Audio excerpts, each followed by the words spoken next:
ជំរាបសួរលោកគ្រូខ្ញុំបាទឈ្មោះមេសេដ្ឋាហើយខ្ញុំ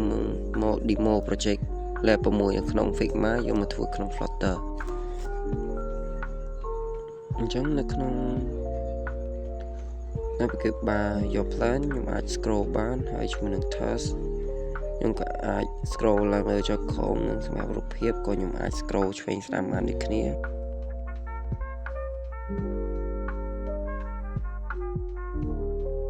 ហើយក្នុង navigate bar របស់ grammar ខ្ញុំអាច scroll ឡើងលើហើយខ្ញុំអាចចុចចូលហើយរាប់ប៊ីតុងនឹងដំណើរការខ្ញុំអាចទៅមុខទៅក្រោយហើយនៅក្នុង favorite ខ្ញុំក៏អាច scroll បានដូចគ្នាហើយវានឹងដំណើរការនិងកន្លែងផ្សេងទៀតសុទ្ធតែដំណើរការបានទាំងអស់ហើយខ្ញុំចុចហើយខ្ញុំអាចចុច stop ហើយវានឹងត្រឡប់ទៅ page ដំបូងវិញ